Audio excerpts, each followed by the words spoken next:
ระทรวงสาธารณสุขกวดพบการโสราดบังหลวง3กรณีเสียหาย 1.9 ตื้อกว่ากีบวันที่27มีนาคม2025ท่านดร.คำพัวสุทธิสมบัติหัวหน้ากลุ่มกวดกากระทรวงสาธารณสุขได้รายงานบทสรุปการจัดตั้งปฏิบัติเวียกงานกวดกากระทรวงสาธารณสุขประจำปี 2024และทิศทางแผนการปี 2025ต่อกองประชุมเวียกงานกวดกาของกระทรวงสาธารณสุขซึ่งมีผลสำเร็จในหลายด้านเป็นต้นได้ลงติดตามสุกยู่เวียกงานกวดการรัฐเป็นปกติอยู่แผนกสาธารณสุขขันท้องถิ่นและกลุ่มกองอ้อมข้างกระทรวง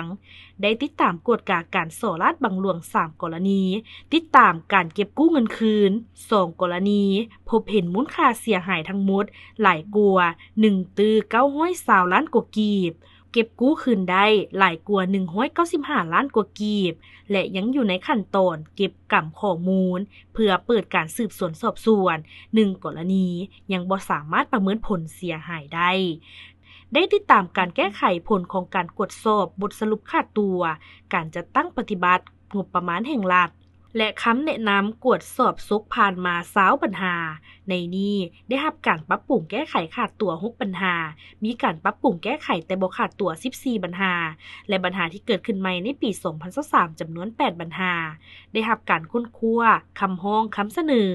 บัตรสนเทใหม่6กรณีและสืบต่อค้นคว้าคำร้องคำเสนอปีผ่านมา3กรณี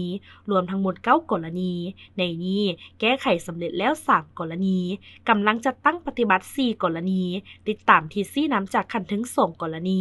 คำร้องที่พบหลายแม่นความบ่พอใจต่อการบริการปิ่นป่วนสุขภาพปัญหาข้อขัดแย้งเกี่ยวกับที่ดินและพนักงานที่กระทำผิดต่อกฎหมายว่าด้วยพนักงานรัฐกร